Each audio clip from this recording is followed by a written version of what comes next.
Welcome to that spiritual, actual, factual answers to questions you're asking. You find them inside you, recite you, reciting the records. Akashic, we laughing, we drafting the passion to vary. It's time for that comedy, dramedy, all of the fanciest, catchiest acronyms. Listeners, listen, we traveling. Conscious is always unraveling. The reading you're having is mapping you back to your natural habitat. Abracadabra, it's magicless, passing it. To top it off, the host, all the classiest. Now, what were you asking for? All of the answers? What? All the answers.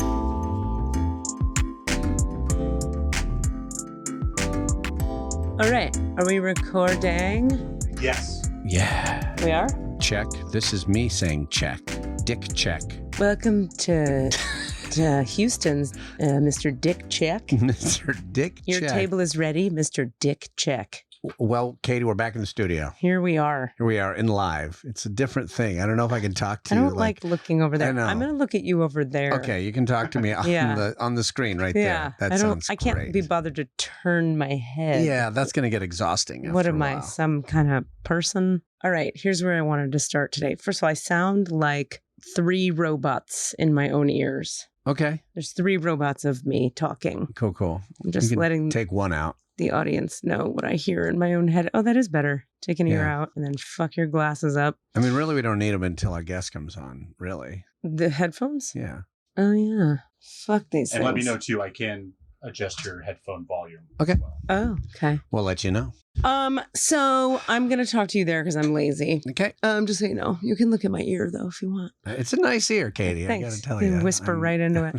All right, so I want to Just gonna tell the whisper. listeners, we did improv together yesterday, like on our feet, in person, in San Francisco with other human mammals. Yeah, a bunch. It was a delight for yeah, me. it was fun. That was a ton of fun. Like a lot of pros who've been around a long time, like Yep. getting back into it, kind of fucking around. Yeah. Curated by the great Shamszad. And what I want the listener to know, I'm gonna blow your head up real big for a second. I want the audience to know, I forget sometimes, Cassidy Jamal Brown is not only a funny improviser, he's very smart and he is really good at, like, there are certain things you can do in improv that make improv work better for the whole team. Right. And just make it work. There's just like tips for the trade, how you do it. There's a structure, there are tools.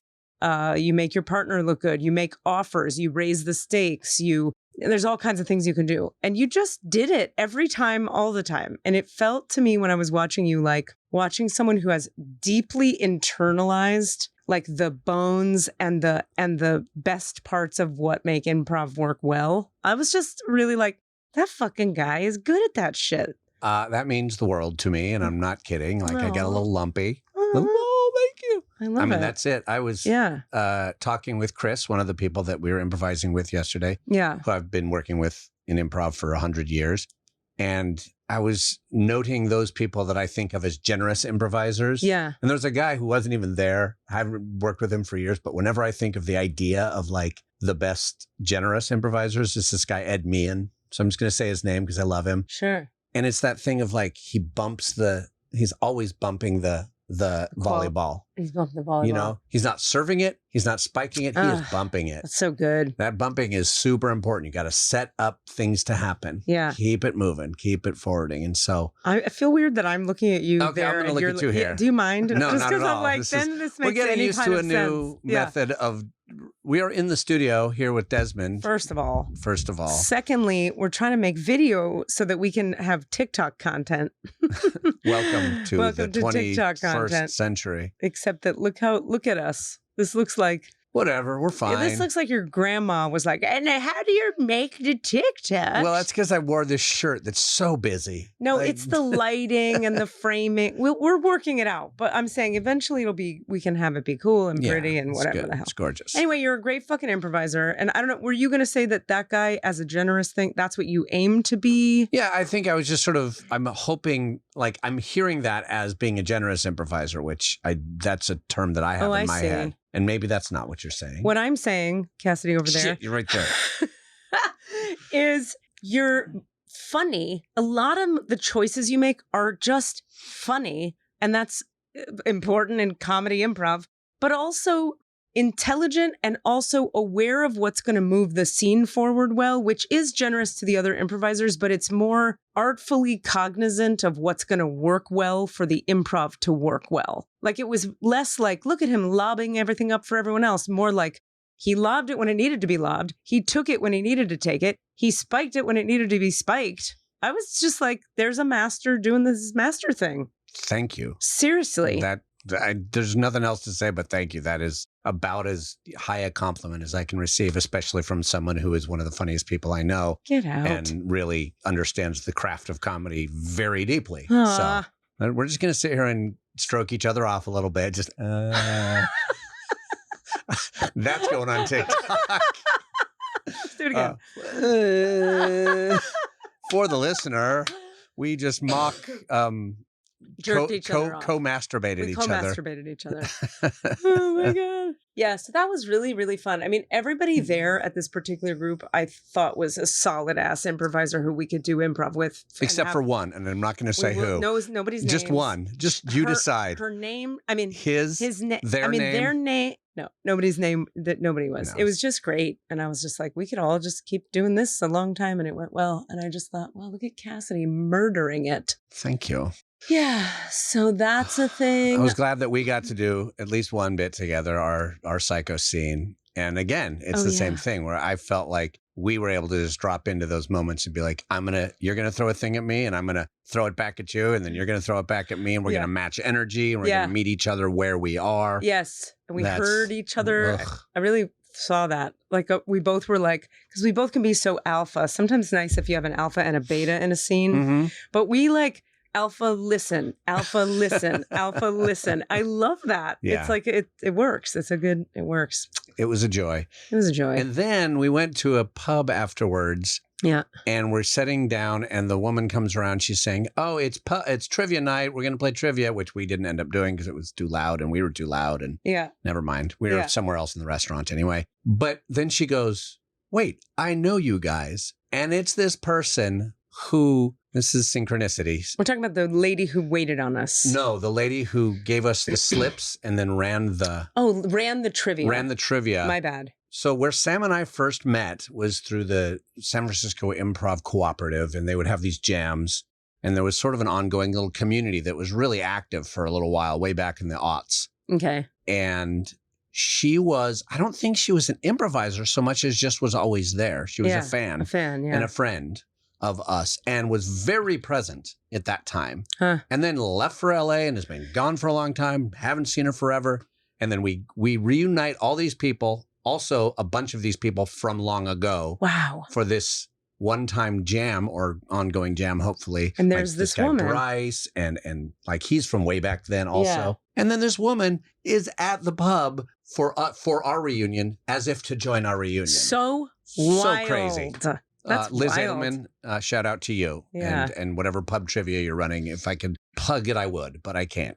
Liz Edelman's trivia. If I could pub it, I would. If I could pub it. I want to also shout you out for Cassidy I can attest for the listener, really sticking to his psychic lady food plan. Yep. Because we went out and he had an Arnold Palmer, which we enjoyed talking about the pronunciation of. No beer ski. I did have a patty melt, which had rye bread. So I did have a little bit of gluten. Rye bread.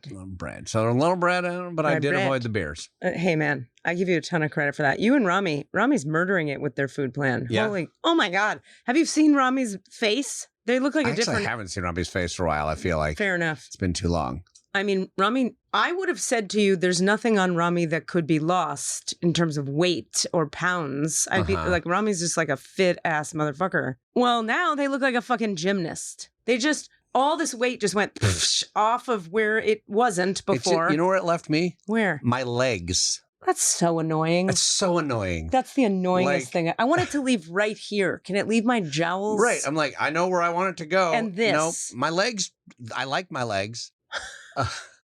Jowls, belly. It doesn't go from where you want it to go. See, Someone else I know does. it left their boobs first. You know, like that's the one place I don't want it to leave. That's annoying. What I am lucky if I actually ever am fucking disciplined, which I never fucking am ever. It leaves like proportionally from everywhere all at the same time. So I shouldn't complain. I should just show up and be a person and eat well.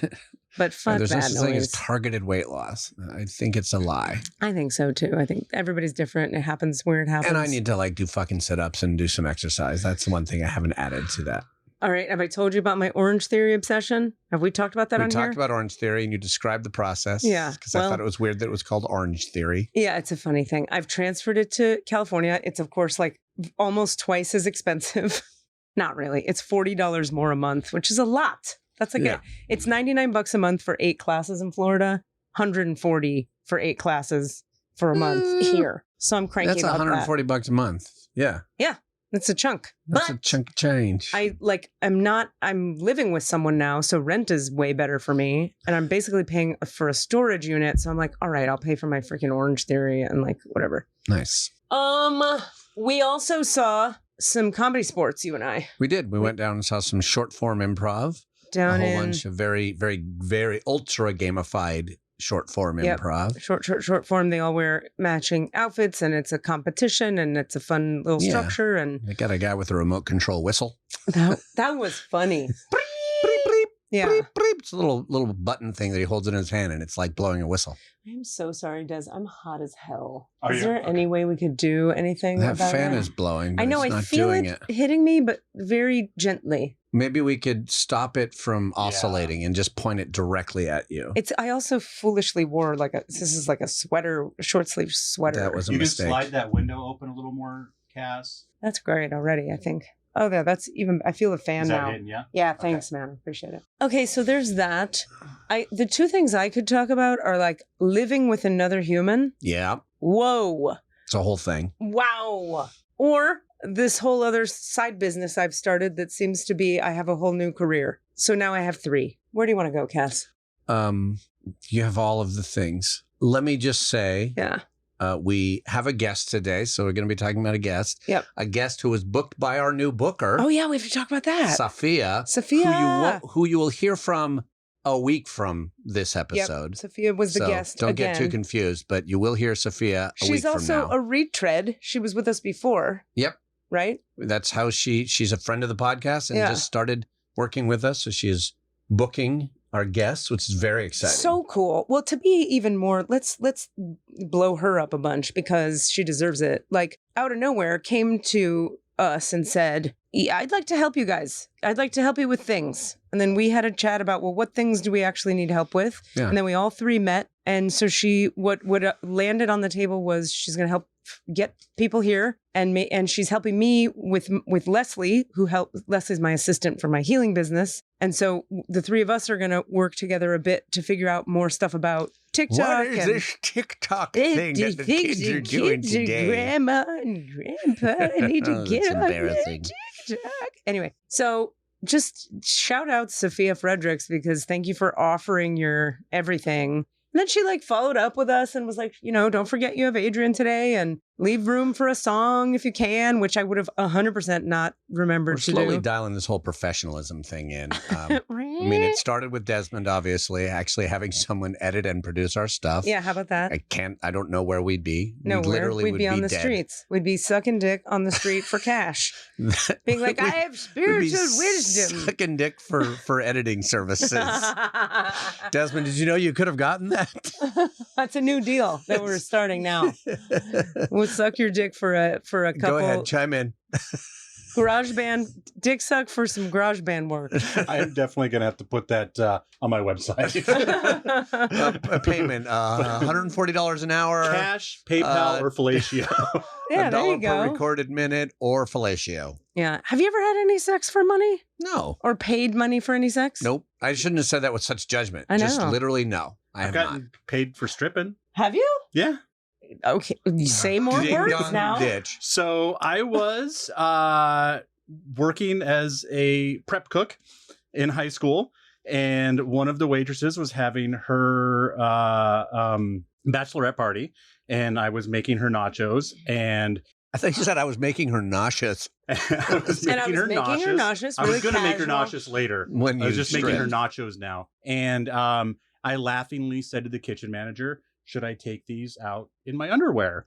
And he goes, I'll give you $20. And then we realized I couldn't walk through the entire restaurant to where the bachelor party was in my underwear. So I went back with the nachos. I set the nachos down. I sat on her lap and started stripping, stood up, finished the strip tease all the way down to the boxers. And that's when I looked up and remembered the dart tournament going on in the other room. So they saw it too. And I got the $20 from my kitchen manager, and I got like another 30 or 40 tips from the bachelorette party. So, listeners, the lesson of the day is take your fucking pants off more, and people will give you cash. What are you guys doing? Just laying around your houses with your pants on, listening to us say words at you? We got options. Take your pants off, America. There's money to be made. Wow, I love that, Des. Have I told you my sex for money story?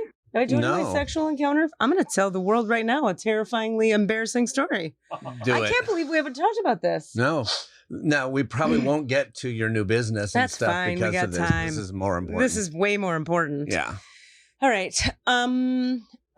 Context is not useful. I was living in Los Angeles and I was a little wilder then. And I had a friend. I had like 5 or 6 friends. This was in my Access Consciousness days. People in Access Consciousness are very open to lots of different kinds of exchanges. Okay. And there's like a way that in Access, there's a lot of talk about not being in judgment of anything ever, including like, go ahead and fuck people for money. Like, it's not a problem. Okay. Which, of course, like in the abstract, I agree with. I don't judge people who wind up in that situation or choose it or whatever. And it's not a thing I actually want to choose for myself. But at the time, I was exploring, well, if I lived with no judgment, like I could do this and I could do that. And so I was like, let's try all the shit. Yep. So one of the things I did was I was on a bunch of people I knew. Like a bunch of people were getting sugar daddied in various ways. Okay. Through a particular website that is designed to set sugar daddies up with lady people. Mm-hmm. Like dudes with money. And it was in this particular site, for whatever reason, it was pretty binary. It was like men with money pretty much paying women. I imagine what that world looks like mostly. I wonder, there's got to be like a gender bending. Well, there's probably a gay sugar daddy situation for men. Sure. I don't you think there'd be like a non-binary sugar daddy situation?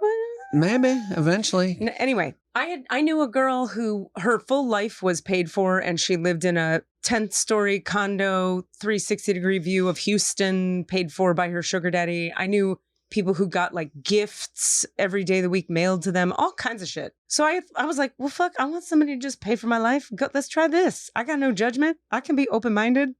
So I get on this site, and the only offer I get, I can't remember how long I was on it or what I tried for.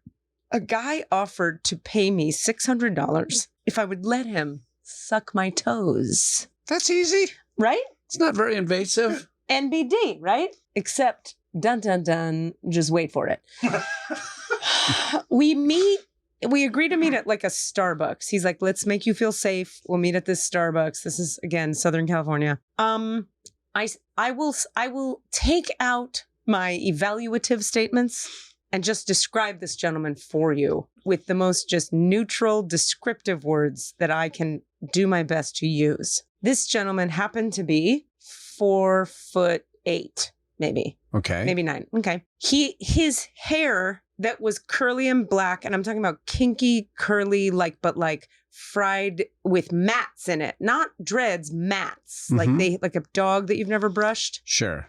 But it had mats in it, and parts of it had fallen out, so his skull, like his head was revealed, chunks of hair missing, and it was greasy. Real greasy. Curly, matted, chunks missing, greasy. Big and puffy, but also long. So it was like puffed up, but also long. And somehow the longness of the hair bled into a beard, like a ZZ Top, greasy, chunks missing out of it, matted beard. Okay. So he was just hair beard down to like his waist. I legitimately couldn't see much of his face. It was like sort of little eyes behind like a wall. It was like Cousin It. And wait, I think I might have missed the detail. He connected you through the website and offered you this through the website. Okay. Yes. So I'd never seen a picture of him. There were no pictures. So we meet at the Starbucks, and Cousin It, but black-haired, greasy-haired, hair missing, matted Cousin It meets me at Starbucks. And I'm like, uh-oh. Because I was hoping to be like at least a tiny bit attracted to the person who's about to suck my toes in a private room that I had never met for money. No, I was not. Let's just say that much. We I still agree to go forward with it because now I just have to know what's going to happen because I can be that kind of person. Sure. Where I'm like, how's this going to... I didn't feel... I'm probably going to have a podcast in 20 years. I'm probably going to want to tell this story. I didn't... Oh, she's here, but we'll wait. I didn't feel afraid of him. So I was like, let's go for it. What time is it? It's time. Oh, it's time. Okay. Well, the shortest version of the story is I follow him to his house, which I think is his house. No, it's his mom's house. We open the door. His mom is in, and we were in our 30s, like probably early to mid 30s. His mom is in the living room on the couch. And I don't know how to say this a way that is good. His mom happened to be, I'm going to say about 550 pounds. Okay. Now, okay, that's fine. But add the image of that to the floor. It was a wood floor, right? Every other wood panel was missing. So there's a very morbidly obese, not healthy looking woman in a shirt with stains sitting on a couch that is tilted under her that looks like it's about to fall through the floorboards because every other floorboard was missing so that you could see the foundation of the house through the boards of the floor. So you had to walk over every other, okay. Did she show you cash up front for this? Because you're wondering if there's money now. Excellent question. He paid me half of it at Starbucks. Okay. And said, let's go to the house. And once we're done with this endeavor, I'll give you the other half. This is real. Thank you, Desmond, for your reaction. Cassidy's being very neutral.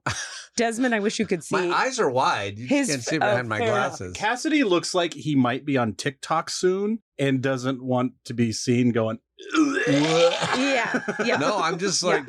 I'm off screen. So. Desmond looks bring it on. Like appropriately horrified. I am out of the judgment-free zone.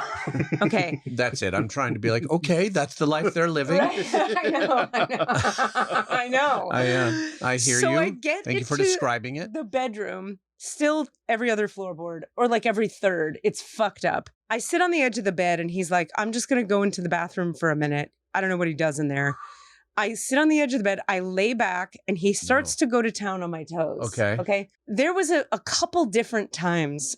This was a guy obsessed with ladies' toes, so I figured he had like toe protocol, and he knew what he was doing. Protocol. This guy should know what he's doing. Well, maybe part of his protocol was about every 2 minutes into the toe sucking, he would get up, stop, go into the bathroom, and hawk a loogie into the sink. And I'd hear him spit the whole thing out. Terrible story. Yeah. It's actually an excellent story. I mean, it's horrifying. Your face is correct, Desmond. This happened for a while. He was done. 5 minutes, 20 minutes? 20 minutes. Did you agree on a time limit before? That's a good question. No, I was young and stupid. Okay. Long story long, he finishes. He doesn't, there was nothing sexual about it. He didn't come. He wasn't groaning. He just like did his thing. And then he was like, all right, well, thanks so much. Handed me the rest of the money. And I walked out. Watch your step on the way out. Walked my step on the way out. Said goodbye to his mom, who was in the next room the whole time. And left and never did anything like that again in my life. And felt sick for about a week. Wow. This was before the trauma healing, guys. Wow. Yeah. I'm real curious if this is going to come back up. I was literally just thinking that. I was like, I can't wait to see how this comes up in our conversation with this innocent human, Adrienne, who has no us. idea what she's in for. Okay, now, I want to talk more about that in the future, like maybe not in this episode, but we have to put a pin in this because of sexual abuse history stuff and the connection between that and a person making a choice like this. And I'm talking about me. Okay. Okay, so there's a lot to be said there, and I hope I didn't just traumatize all the listeners. You're welcome. I definitely traumatized Cassidy. Look at his face. Now he's reacting kind of broken. appropriately. I'm a little you should stuck. be. Bring her in. Bring her in. All right, here we go. We're shifting gears. Maybe. Yeah, maybe. What if Adrienne's just a flower? Yes. Adrienne, how's it going? Yeah, I'm good. I want to say hi to you, and I also want to know how I should mic myself. You have any thoughts about that, Desmond? What do you have? I have this mic. I can also record it like to GarageBand and then send you an audio file.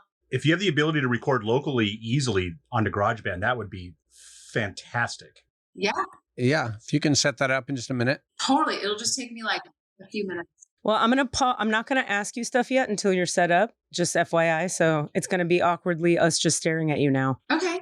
Awesome. I love awkward, not knowing how to. We'll cut this part out. Don't worry.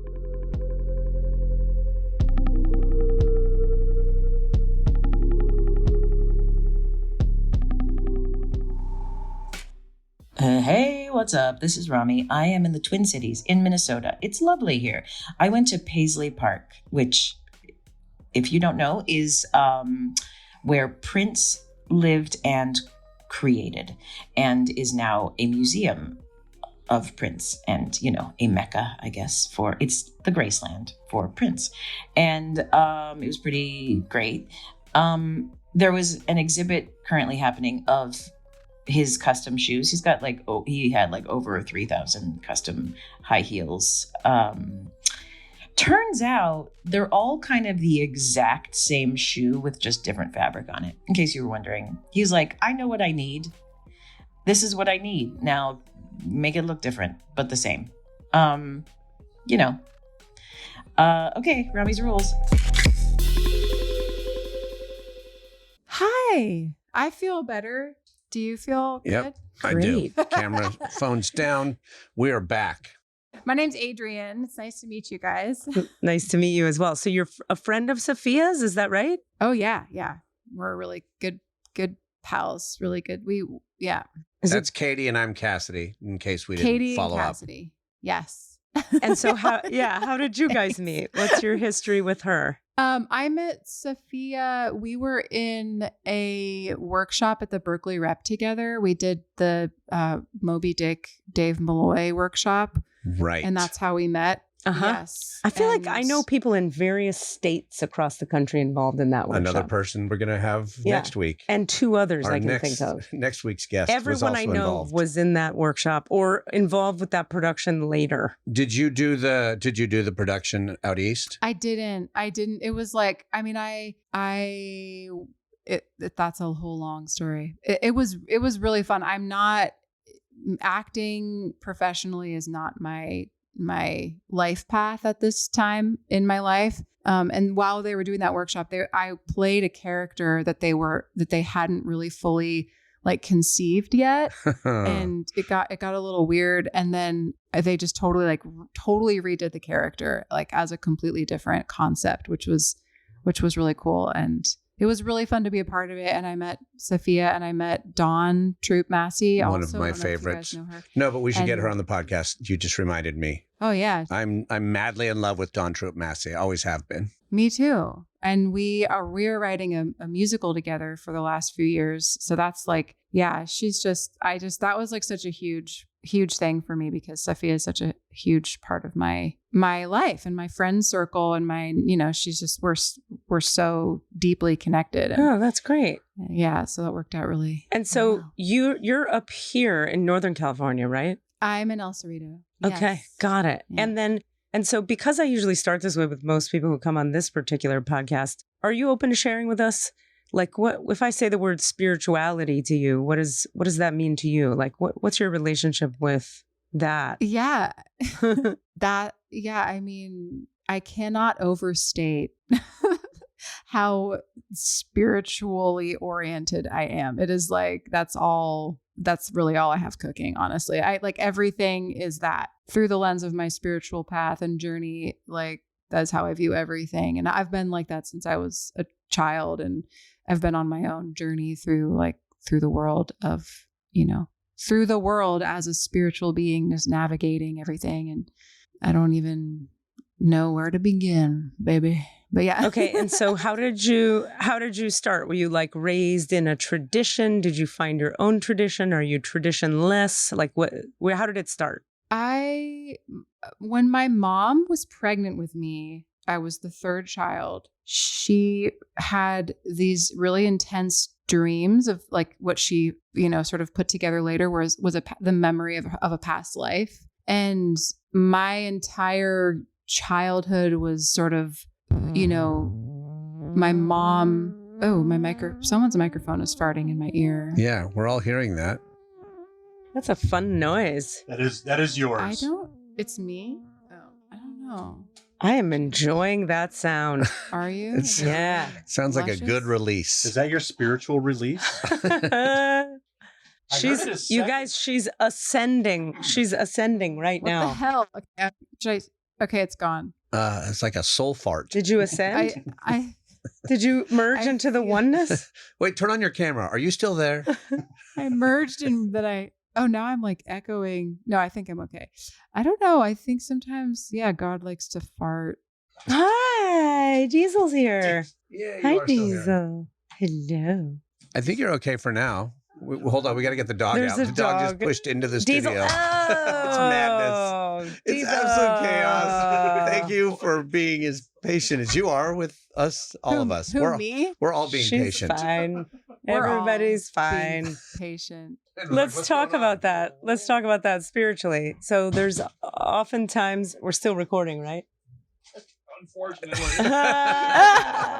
Nothing unfortunate about it. Sorry for future Desmond who's editing this. So oftentimes there can be, I don't know. Oftentimes it's like, so I don't know how much you know about us, Adrienne, but I know like pretty little about you, but I did listen to the episode that you did with Sophia. What should I do? Should I use a different... I've never encountered this before. this is a comedy joke from the beyond is what this is.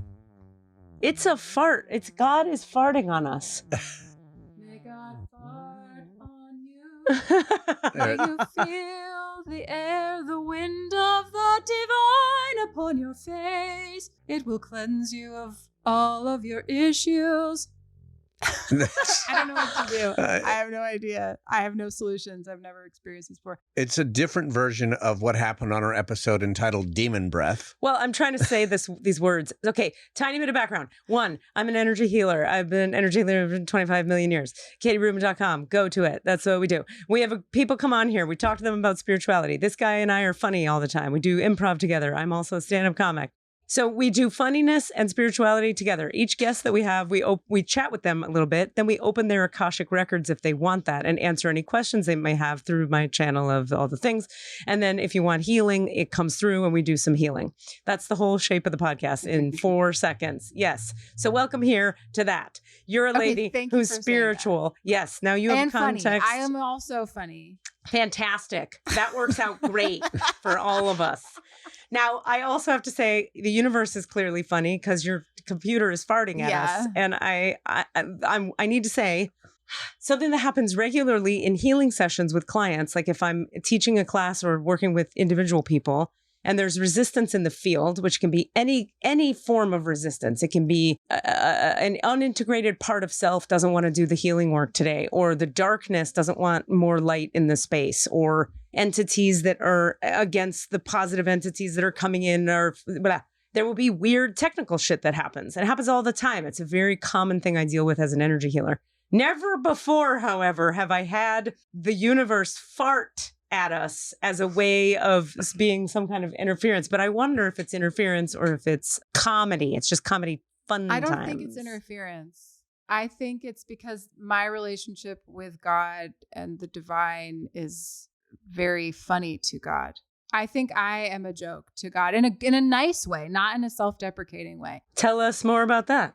I have such a great time imagining that my foibles and my intentional attempts at being funny could be in any way entertaining to the divine. How does that show up in a regular day? Such an excellent question. I've never really ever been asked or thought about how to answer. I feel like in a regular day, I don't know. I mean, I'm kind of just a jokester. I'm always like trying to make people laugh. But I think like when I really notice this is when things are really like crashing in on themselves and going really rough. And then I like find myself all a mess. And I'm trying to, one of my like life archetypes that I kind of have painted on myself, I guess, or maybe came into this life with is like just trying to like keep it together and be really strong and really be a badass and really be like fucking ahead of everything. Like I'm really feel like I'm like a warrior soldier, like general. And the reality of who I am is that I'm like goofy, messy, super disorganized, major ADHD, like just a total artist, creative, hate conflict, love everyone. And farts. Then I will fall apart and somebody farts. And it's like a joke. And it's like, I'll realize like, farts, oh, right. Farts. farts. If nothing else, we are slaying Desmond in the corner. He is having also, the we're gonna time have of a his lot life. of great polls for TikTok today. Great little poll segments. Thanks. No problem at all. Farts. Farts.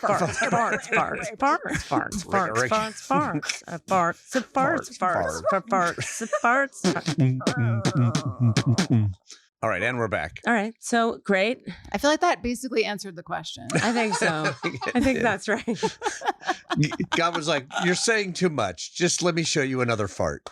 Were you always a musician, or how did you get to that? I was always a musician. I mean, I started singing and writing songs when I was a little kid. I played piano. I definitely didn't like piano lessons very much, but that was like kind of what got me in musically. And then I started playing guitar when I was like 12, and I started taking lessons when I was 14, and I've just been singer-songwriter, did that. I would make CDs when I was in high school and college, and I started getting into wanting to be a professional musician at a pretty young age, and just like that thing that I described that I think is a funny foible of my life of like trying really, really hard to sort of do something in a way that wasn't. Damn it, the fucking fart. Should I unplug my shit, or should we just allow the farts to be a part of the podcast? It's up to you guys. Whatever. Desmond, what do you think? Try disconnecting and reconnecting. Oh, you do that? We'll try it once. I have to get out of here. I'm so hot. I'm so sorry. We got windows open and fans on. We're going to do a real quick reset, and Katie's going to get less hot. I'm losing. Feel free to just leave that. We'll just let the dogs come in. And we didn't realize how hot it was going to be in the studio today. I know it's not that hot of a day, so I was like, oh, it'll be warm. But Adrienne, you should know we've been doing this for 4 years now. We have got it dialed in. We are professionals, and also God farts on us sometimes. So it's one of those days. I could try another mic. Maybe it's the microphone. Here, unplug the mic and see if it stops.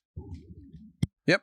Can you hear me? It stopped immediately as soon as you unplugged it. Now we just have you on computer mic. I think we should just have this conversation with you on the computer, maybe. It's probably fine. Yeah, if I'm not I wish it could be better audio for you guys, but I feel like if you...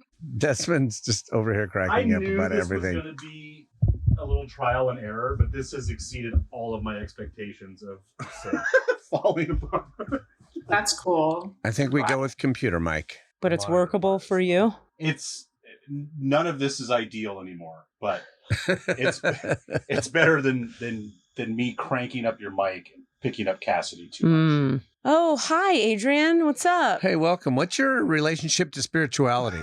Oh my God. Can you guys hear me? Yes. Okay. Yes. Does it sound like okay quality, Desmond? Are you happy with that? That's his thumb saying yes. All right, I'm going to go ahead and start to lead this conversation a little and just see if that does anything positive, but maybe it won't. And then I'll stop doing that. But I'm just going to try to steer the ship a little, if you're okay with that, Adrienne. Oh, please. Yes. Okay, so what I heard you say, can you hear me? Yes.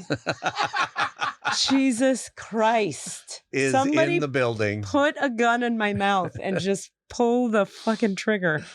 Okay. Holy macaroni. So you're friends with Sophia. You make songs. You've always been making songs. You have every single thing is about spirituality.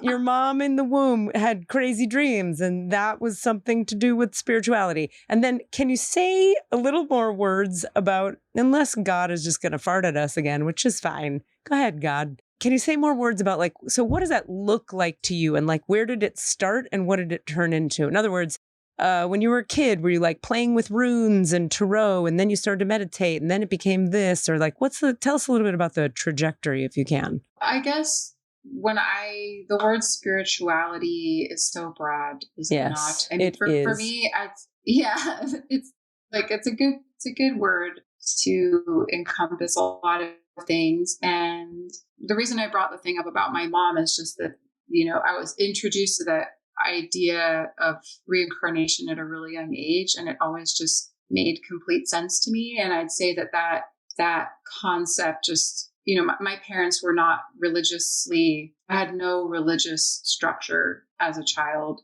And which was really great for me because I had so much that I wanted to explore. And it was really more just, you know, summarizing all of that to people that I've never met before. I would say like, I just had a really deep, constant internal relationship and conversation with what I now call God, but then would and still call like my friend, you know, like just a friend that's just been really just as I've developed this relationship with my friend, you know, it's like my friend is my true self, you know. And when I was 18, I had the experience of, and it's incredibly like vulnerable to share this in like a public context. And I'm sort of wondering if I should, but I guess I should. Well, if it helps you at all, that's the nature of what we do here. Like people come on and they share their soul and it's share their deepest truths, and we get incredibly vulnerable every week. And you know, when I'm opening the Akashic Records of someone, it's me like merging with their soul and talking to God and stuff. So we're pretty intimate here. So we wouldn't push you to say anything you don't want to say, but you're certainly welcome to let it all out. Yeah, I mean, I guess I'll just thank you. Sure. That was helpful. When I went to India when I was 18, and that was one of my many callings, you know, when I was a kid I really wanted to go to India, and you know, the story is really deep and really amazing. And all the things that led to me going and sort of the epiphanies that I had of, you know, just seeing us all as light and recognizing that we're all one in the way that a 16-year-old can, like, you know, have that. And then also still just like be a teenager. I wasn't like God realized or something in that moment. It was just, oh shit, you guys, like, we're all one. This is incredible. Like, you're light, I'm light. Like, that fucking loser over there is light. We're all light. I love everyone. You know, it's just, that was kind of my personality as a young person. And I think that was honestly like preparation for me going on this journey to India, and, you know, tying it in with my musical life. When I was in high school, I had a guitar teacher who was a devotee of Meher Baba, who's a spiritual master who... I know a lot about him, yeah. You do? Yeah, my Buck Busfield is a follower of Meher Baba. My God. Oh, mm-hmm. Okay. For the listener, Buck Busfield is an artistic director of a theater, but not anymore, actually. He's not there anymore. But he started and ran forever the B Street in Sacramento. He's not there anymore? No, he left. Lindsay, what's her name, took over. Oh, Lindsay. Wait, that must have been so recent. Birch, yeah. A couple years ago, yeah. I just performed at the Sophia, like, did a concert there. Yeah, I've known Buck for so many years. Yeah. Meher Baba guy. Oh my God, Meher Baba. Yay! Okay, well, that's my deal. Okay. That was just all leading to that. It's like, okay. I was really close with my teacher, and she invited me to go with her to India because I had wanted to go, and she'd been so many times and now actually lives there. Yeah. And they invited me to go with her after my first year of college. And what were some of the things that happened for you in the Meher Baba lineage that sort of amazed you or blew your mind or made you become a devotee or a follower or a believer? Baba lover. Yeah. Yeah. It was really simple. And has been a lifelong journey since then. That was 20 years ago. I mean, there are all of those build-up things that I described, you know, like, felt like they were kind of opening the door for me in my heart. And I went on this journey. We started in Thailand, and I'd say that, like, one thing that was important to me at that time was that I didn't want and wasn't seeking a religion, and I had no interest or inclination towards any spiritual master. It wasn't even something that I thought about or just I desired in any way. It just never. I went to Catholic school, but I liked going to, you know, mass and all these things just because of the experience of connectedness. But I just really didn't like religion. It just did not speak to me, and I felt that I had a connection with Jesus, but that it was just interrupted by all of the ritual and just restrictiveness and oppressiveness, honestly. Like my soul just wants to be in total union and connection with God in any way that it wants to happen, and feel totally like it's you and me, babe. Like that's how I want to feel. And that's how I want everyone to get to feel. And I just, religion doesn't often enable that. Yeah. In my world, you're describing the difference between religion and mysticism. So mysticism is where the individual becomes unified directly with the oneness without an intermediary. And religion is when there's a set of dogma and teachings and rules about how to do so. But it's often not really about being unified at all, which is what the mystic is after. It's about power and control and domination. Yes. And when I want to respond to that, because that is like Baba's, Meher Baba's teaching is so much centered around, I have not come to establish any religion. I have come to bring all cults and religions together like beads on a string. Mm-hmm. And I am and on his tombstone we say he dropped his body in 1969. It says there, I have not come to teach, but to awaken. Mm-hmm.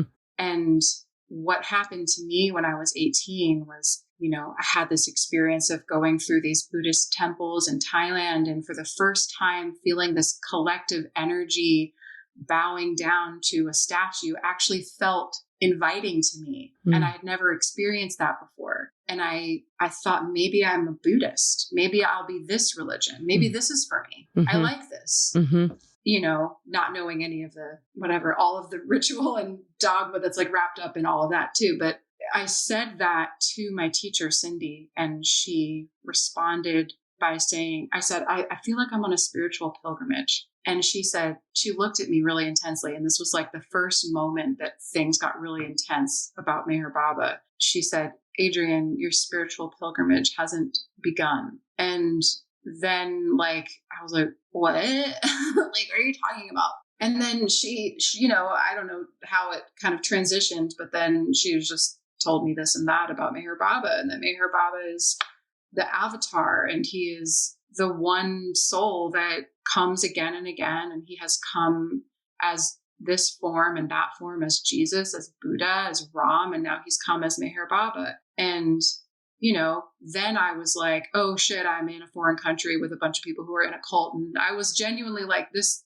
I mean, I felt a little scared, but I also was just open, because I was probably, I just didn't have that discernment. I really had no expectations, but I did feel like that's not true. And this is weird. But I mean, that was my mind. My heart was like still open, because then we're on an airplane going to India, and went to all these. We ended up in a town called Pune, which is where Meher Baba was born. We went to visit some of the sites that were significant to his life and his spiritual awakening, and we ended up in this one place which is called Guru Prasad Memorial, which is Guru Prasad was this big mansion where he used to the Maharani of Pune, or I can't remember her name exactly, like who she was, but she would lend them his house so that he could see all the people who wanted to come and have his darshan and meet with him. And they would spend many months there visiting with people. And so it's just has a lot of charge and energy, but the house was eventually demolished, but they left this one tiny little plot of land with a memorial room where people could go in and still basically have darshan or visit this space where Meher Baba used to spend so much time. And when I arrived there, after the information that Cindy had given me and everything, and all my feelings about what the hell was happening and being in India, which is just like, oh my God, like stimulation overload, like never experienced anything like that. Like it's just so everything all at once. I've been there. It's amazing. It's incredible. And it's exactly where I wanted to be. And I was so also just like, where the hell am I? But, walk up the stairs to this threshold of the small room, this little garden, and just looked at this picture across on the other side of the room. And it was just this like poster, like a foam cord poster hanging on fishing wire on the wall, like, like rocking side to side, And I just saw Meher Baba's face. I just saw his face. And, it was, every time I recount the story, I just get to go back to that moment. And it is so wonderful. It just feels so good to be there again. Did you have so I take it there was like a heart activation when you saw his face? I saw his face there. I was just like in it. I stopped talking. Yeah. Mm-hmm. Yeah. I saw his face, and it's just really, my experience was, that time sort of stopped. And like the way that I remember it is like almost like being in the cosmos. Mm-hmm. Suddenly just me and that image of Baba. And I internally, I think I must have just felt him there. And I asked him, I said, "Are you who you say you are?" And when I asked that question, guys, it was so beautiful. I asked that question, and the word "you," it's like I knew exactly who I was talking to. I was talking to my friend. I was talking to my companion that had been with me my whole life. Yeah. And I felt this, like in the silence, I heard like the answer is in your question. Right.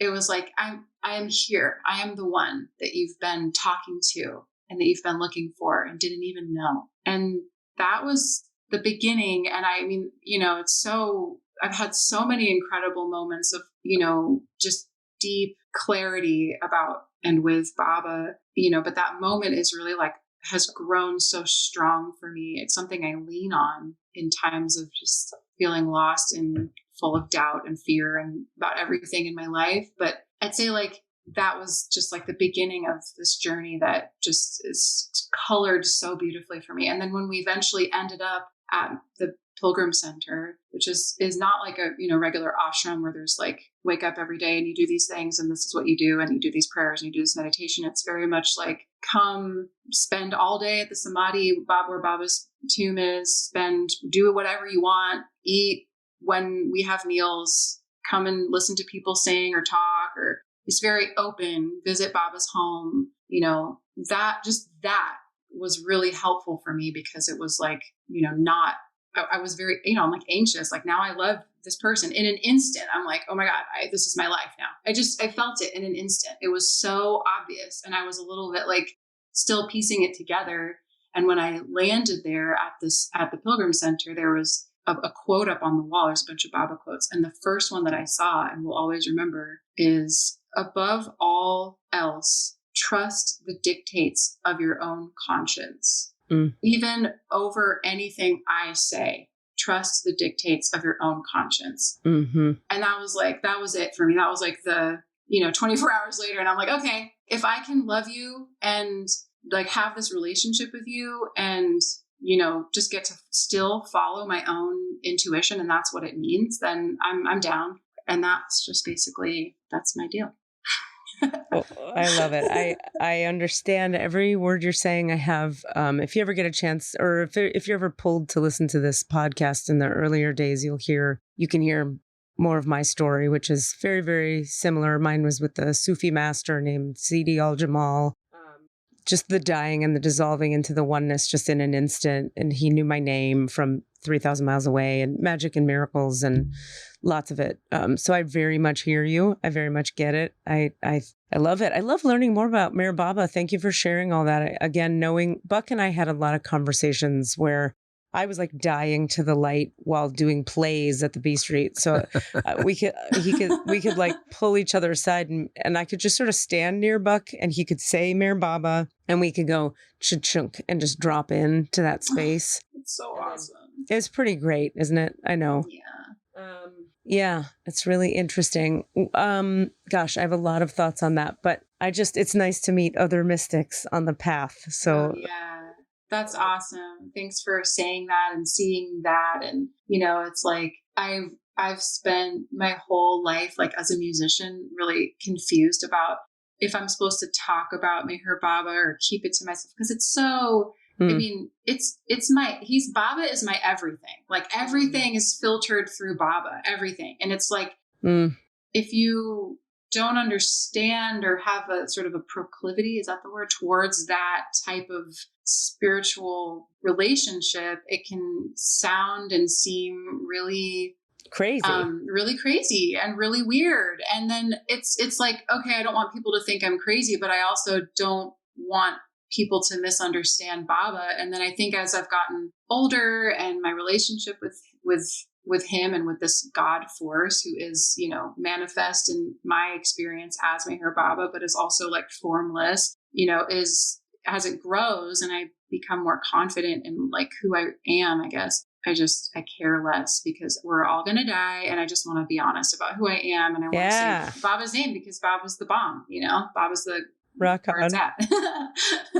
You get older and you get willing to be yourself more fully. Exactly. Because who gives a fuck anyway? You're making me think somehow about, you know, I just moved back to California. I was in California 20 years, and we've taped most of the episodes. How many do we have now? 200? 170. Wow, it's amazing. We've taped them mostly while I've been in Colorado, New York, Florida, and now I'm back to the Bay Area where we started this. We started it right here, and now here I am, full circle. I went on this Dorothy journey of the body, which is a whole other conversation. But you're making me think about, I have this partner, you know, my boyfriend, who I moved back here and moved in with him, which is not a thing I've done before. I've always been very free-spirited, following the light. The light took me to Colorado, New York, Florida. My sense of what God is was like, okay, now you go here, now you go there, now you go here. Okay, now you're going back. Oh, now you're going to move in with this guy, Eric. You know, like I just take direction, and it's weird.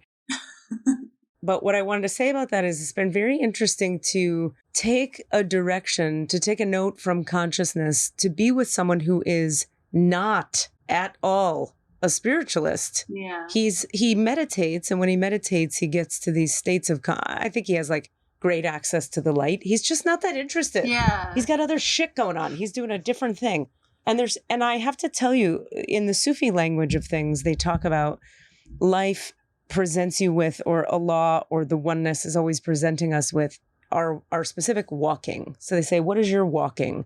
Or what are you walking with right now? Is this lingo from that world? And being sort of like in love with and partnered with a person who like has no idea what I'm talking about and no access to the spaces I live from. My whole everything, as you said, is lived through the space of what I call consciousness at this point.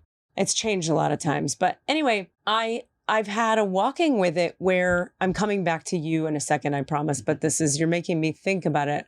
I like this. This is great. Yeah. Like the first reaction, of course, is to get away, right? It's resistance. It's like, I'm this spiritual thing and you can't see me. Right. And so fuck you, and separation, like go away from me because you can't see me as I want to be seen or as I am. Right. Right. And there's this threat to the ego. If you can't see my spiritual connection, well, then you must be in judgment of it. Or if you can't see my spiritual connection, then I'm threatened somehow, because does it exist if you can't see it? And you say you love me, but you don't see it. Anyway, all this work I've been doing over the past like year and a half has been peeling into, energetically clearing the layers of that, where I was being pulled now back to this person who I've dated before, who I just have this long-term powerful connection with, and who is like a very good human, who is like when you look at the qualities of like, what's good in a partner, like just for a Katie Rubin animal,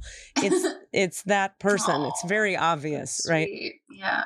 Except that I couldn't get past, like, we don't share the most essential thing. And finally, a few months ago, I got in I was in the records, and I talk to God all day, every day, just like you. And I'm always like, but is it this? Is it that? And I get these yeses and nos, and it's very distinct. It was like, you have to be with that which is not you so that you can fully embrace and have no separation from anything. In other words, God, to me, God consciousness, love, oneness is about, Cassidy used to say, separation is the only enemy, but it's only an enemy if you separate from it. Wow. right? Love that. Yes. Yes. Like if you think of any part of ourselves that we're ever in judgment of, it's because we've separated from it. We've said, that's bad. I'm over here and that's over there. So if non-spiritual guy is over there and I'm here, I am creating separation with him. Yeah. Because why? I'm so evolved and he can't see my big evolvedness. Right. Well, that's called spiritual righteousness. Yeah. That's what everybody in the religions is doing that we all of the mystical orientation dislike. Oh, I'm on my high and mighty priesthood and you have to talk through me to talk to God. Whereas the mystics go, no, I fucking don't. I'm over here on a rock in a bathing suit talking to God all day. Thank you very much. So what makes me so special that Earth guy is, who, by the way, is better at loving, connecting, communicating, supporting, nurturing, caring than I've ever been. Yes. Who's a kinder, gentler spirit than I'll be when I die. But I can't let him in because he doesn't get the light. Yeah. Like, what an arrogance. And so it's been so powerful for me to dissolve those layers of the heart and go, oh, I see. I get to merge with this being because this being loves me just unconditionally for some weird fucking reason.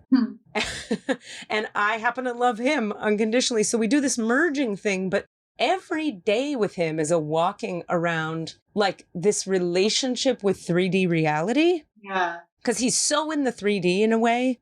I totally, That it's just, and his thing, I think this is actually quite deep. He says he was like a real spiritual dude when he was in high school and college and stuff. And he almost was going to go to a monastery and become a monk. But he has these talents. He's an incredible guitar player and bass player, which is partly what made me think of you. Anyway, so he was deeply studying Buddhism and learned all the 12 this and the 4 that. And he's got a big brain, so he can understand all that. And he's very zen-y and whatever. He had a day where he realized, okay, so there's the Maya, all the things of this world, the phones and the sex and the jobs and the things.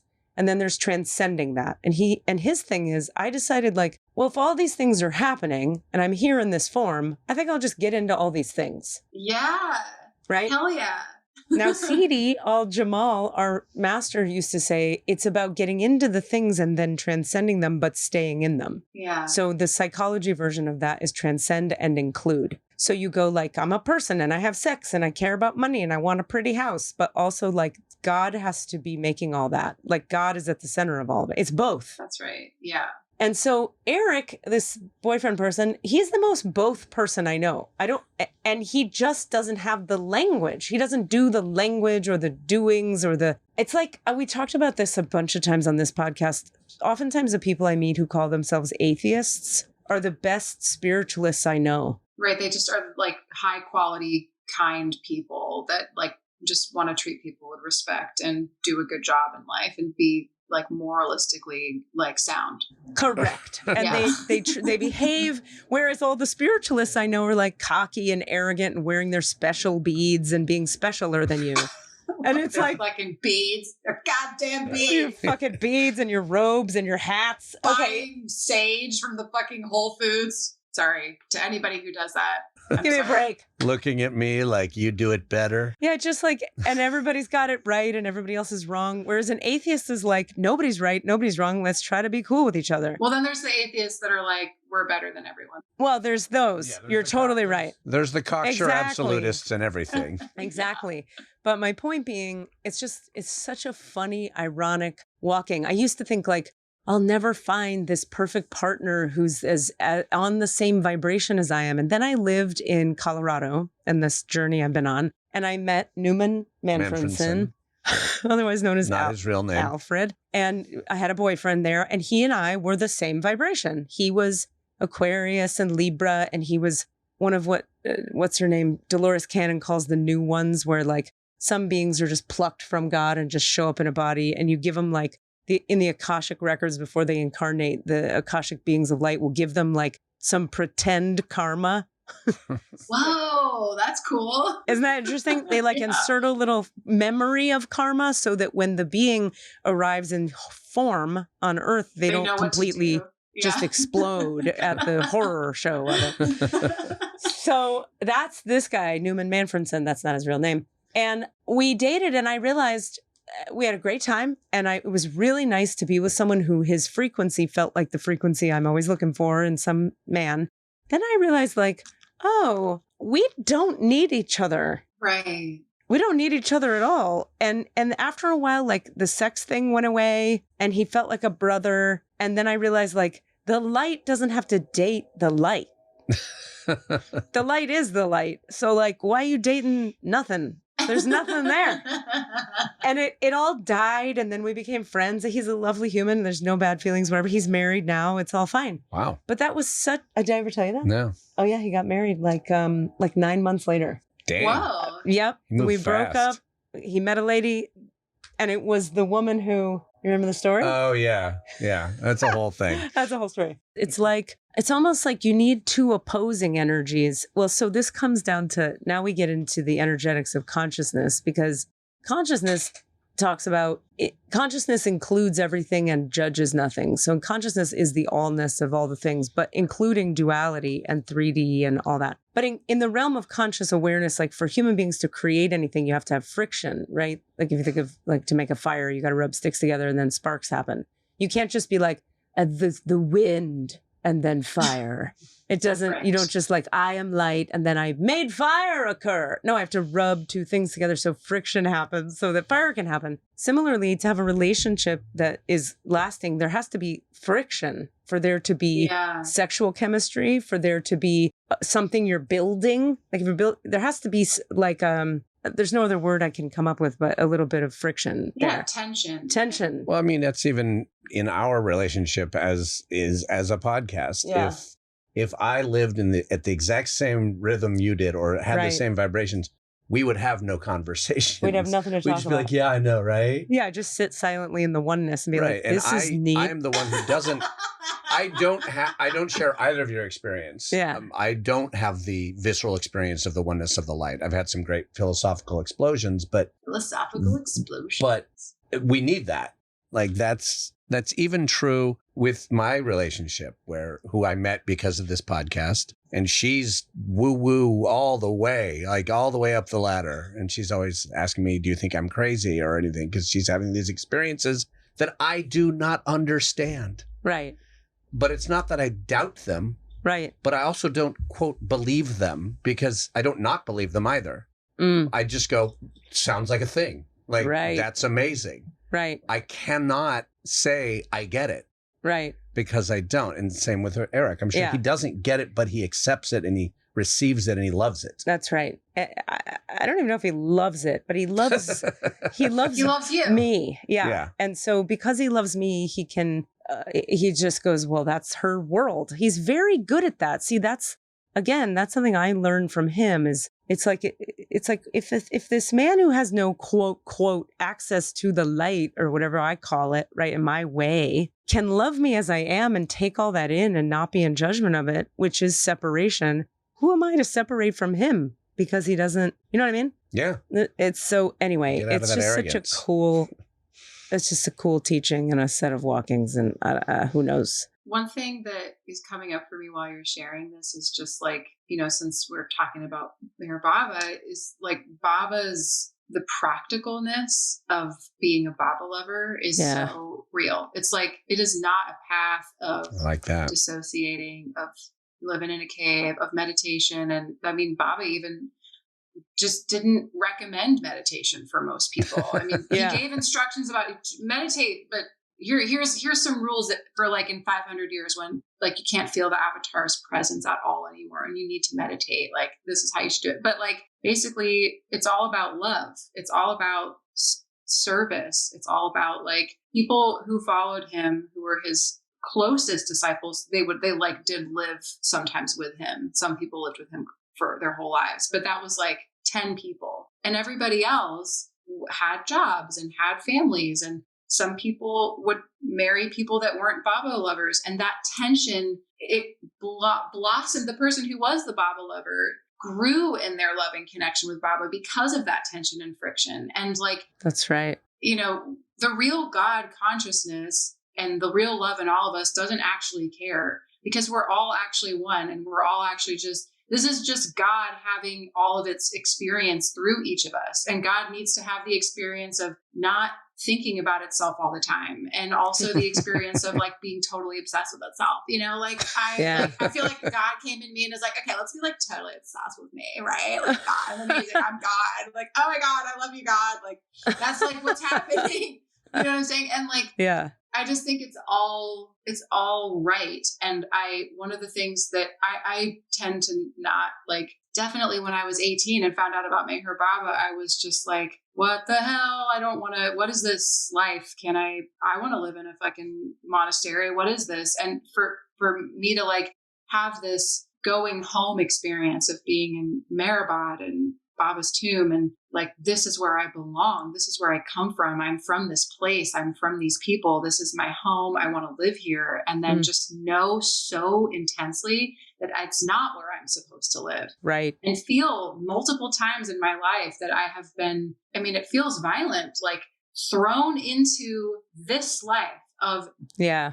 Because, and it's like so beautiful that we're talking about this because it's just like, so God, just feel the warm embrace of like my life and of God. Like I'm here to learn about this experience of being humbled.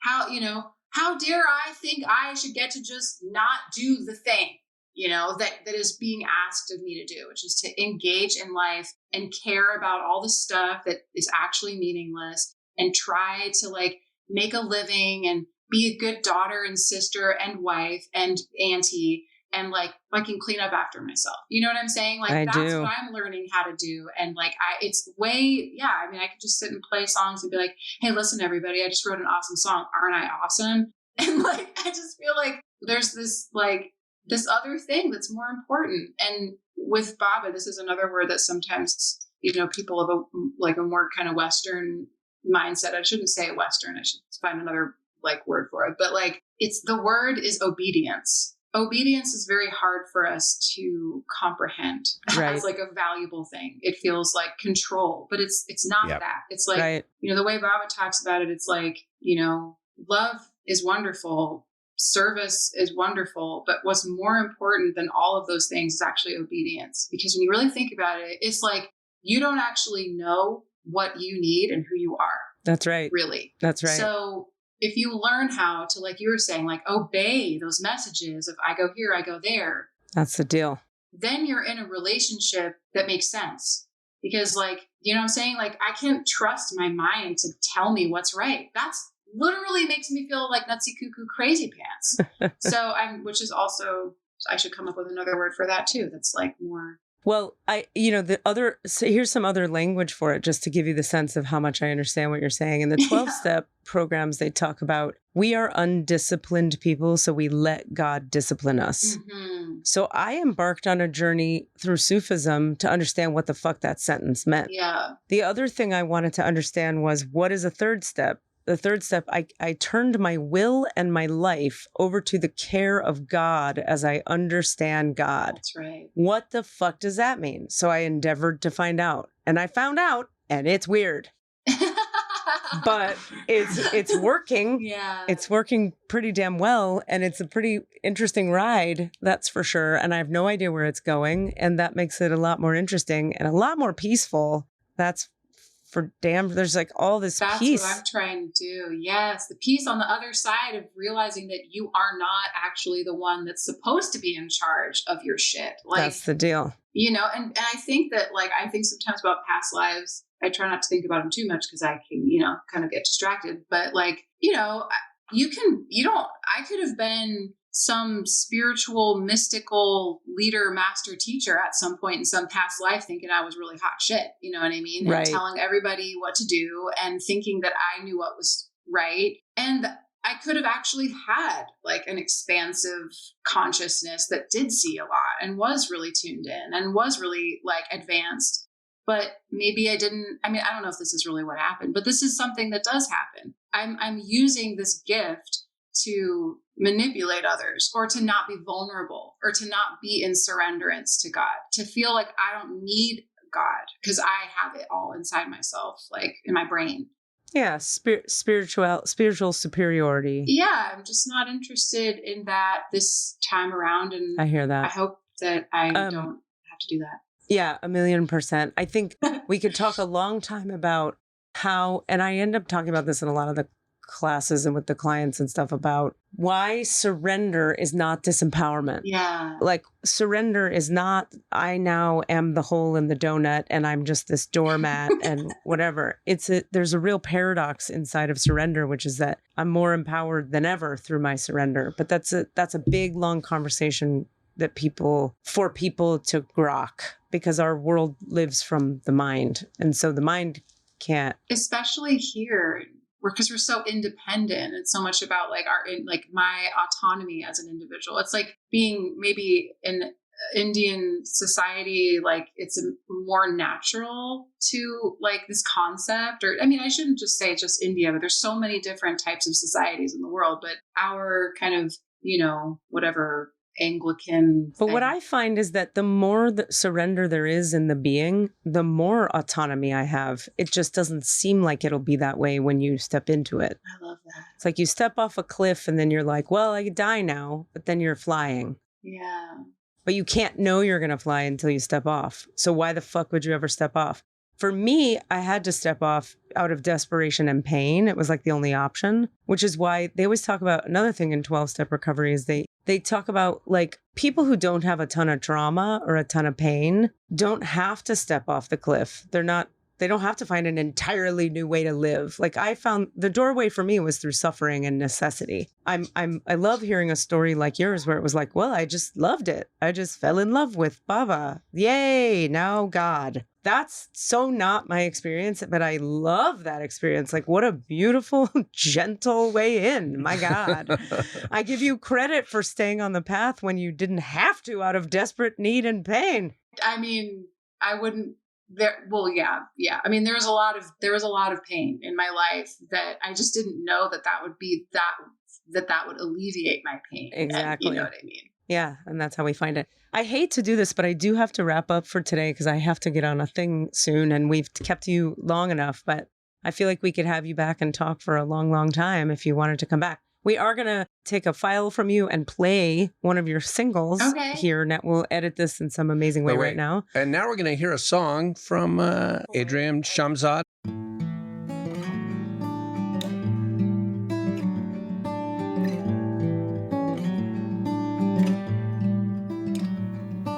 I found my love in a sacred place, floating like an otter out beyond the waves. The sparkle in his eyes called out to mine. I became an otter too, so we could play.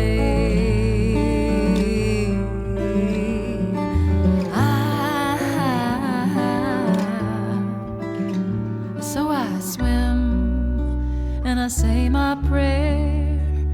I will go with you anywhere. You're my blood, you're in my skin, and I wanna dive all the way in. All in. Oh,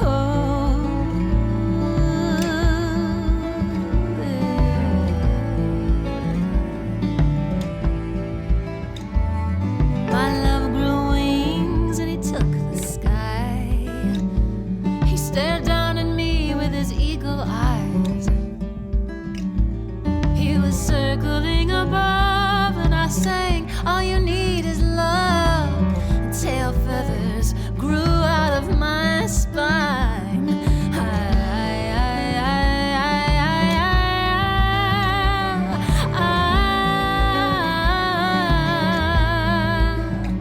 So I fly, yeah, I can catch the wind. I'm so ready for my life with you to begin. But love's plan, it is what it is. Oh, I wonder, love, will you let us in? All in. I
into my ear.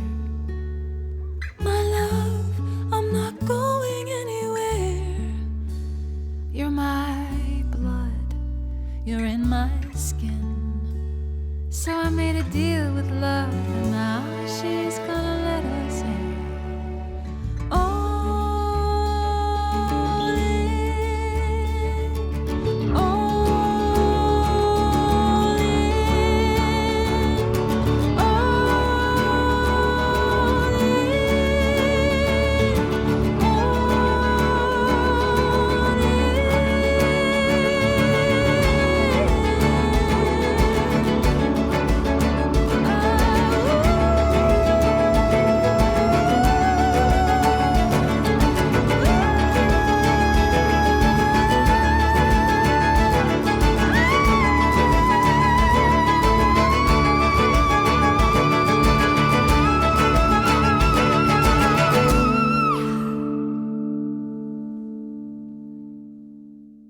And so we're playing it as a little teaser for folks who live here in the Bay Area to go see Adrienne play live when, where? I'm playing at the Freight and Salvage on August 31st. I am playing with my band, my album, and also I do Iranian traditional music and have created like a sort of a new just expression of that. And then also have like my singer-songwriter soul rock songs that are a part of my album. And and I am really excited. Yeah. Awesome. So the show at Freight and Salvage will be all of that or a part of that, or? That's what the show is. Yeah. The show is like really just like the invocation with my Iranian music, and then my album will be kind of in the center of that, and then wrap it up with more. It kind of makes sense when you're in the space. And does your Mayor Baba stuff show up in that actively or more subtly? Well, yeah, I would love to actually talk about my music, but it doesn't seem like we have time for that. We don't really have time. It's true. Not today, which is why maybe we'll have you back. But can you tell people a website they can go to look at your stuff, listen to your stuff, hear you?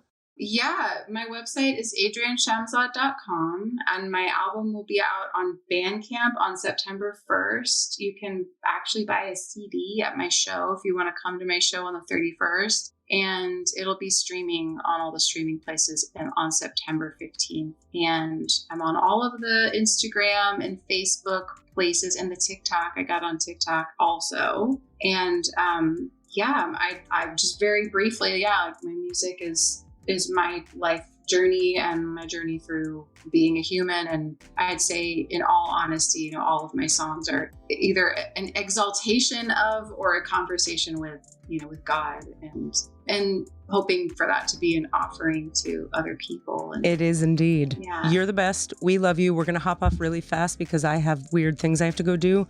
We love you so much. I hope you'll come back so we can talk more about your let's music. just make another date and we'll take it farther. We'll go into your records. We'll do the other stuff. Okay, guys. All right. Sounds good. Thank Nice you, to meet Adrienne. And thank you for your spiritual farts. All right. Bye. Bye. What are you asking for? All of the answers? Say what? All of the answers? Yeah, all the answers. Hey guys, thanks for listening. We'd love to hear from you. Please email us with your questions so that we have questions to answer in the Akashic Records. Our email address is allanswerspod@gmail.com. That's allanswerspod@gmail.com. And if you'd like to find us on Facebook or Twitter, it's @allanswerspod, @allanswerspod. Thank you. Everything's gonna be all right. Rockabye. Mixed and edited by Desmond McNeese for We Mixed It, LLC. Go to whatsoundsawesome.com. He's just sniffing my sweater.